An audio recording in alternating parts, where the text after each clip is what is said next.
this talented trapeze artist who had developed a fairly impressive show.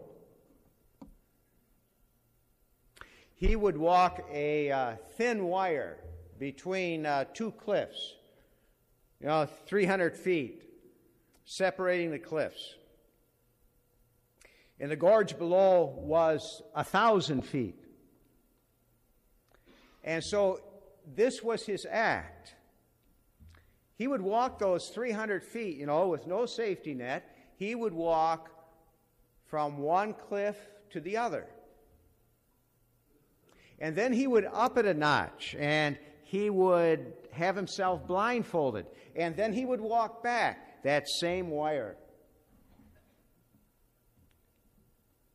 As his grand finale,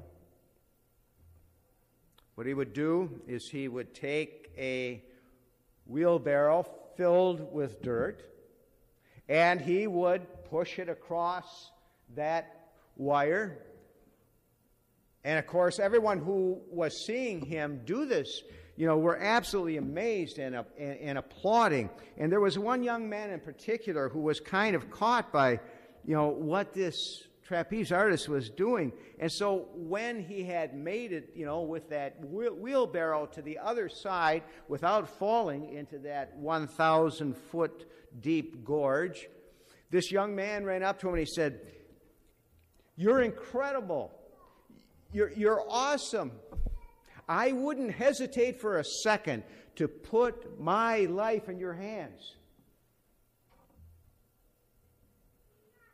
And the acrobat said, "Okay. Why don't you get in the wheelbarrow? And I'm going to push you to the other side." Well, as you can imagine, the young man's face dropped. He realized he didn't have quite as much faith in the acrobat as he first thought.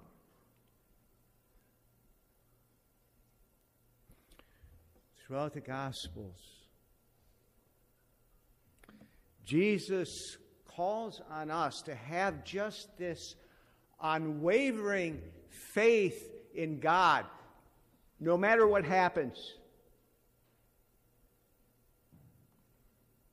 Jesus calls on us to believe in God and to trust in God at every moment. Regardless of the darkness and regardless of the challenge that faces us, that is the one thing that we have to hang on to.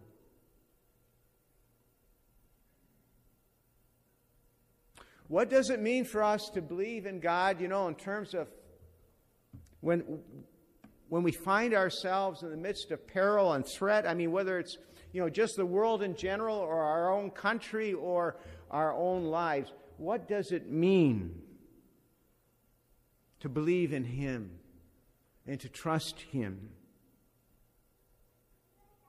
Well, drawing on the story of the image of that acrobat, what it means is,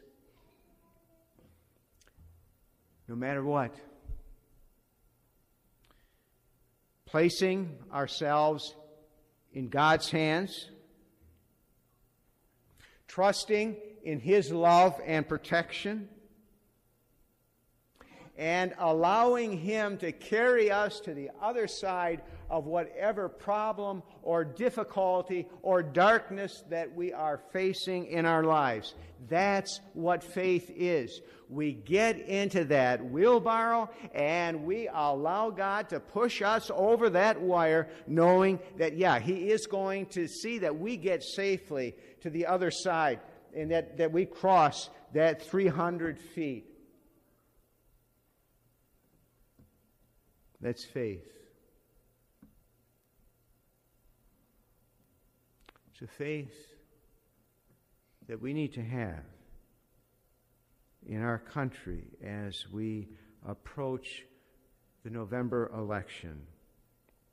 I was very happy with the article that appeared in the Bay City Times where it stated, what's happening here in the parish with the 3,000 flags and the witness there, and and our push to get everyone to vote, and our doing that with fairness, saying we don't care whether you are Democrat or Republican or liberal or conservative or independent.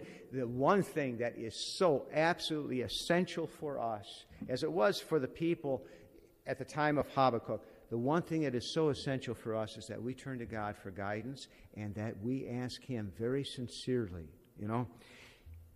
guide us in how we are to vote. And even if God guides you in different directions, and the wife's vote cancels out the husband's, don't have a family fight. God works it all out.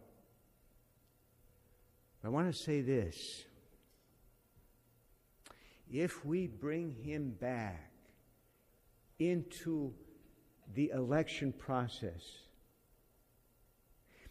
if we honestly seek His direction, then our country's going to be just fine. Because He is the one who, for our 234 years, I hope I'm not wrong on that, but for the 234 years of our history as a nation, God has been our companion. And it is His hand that has guided us.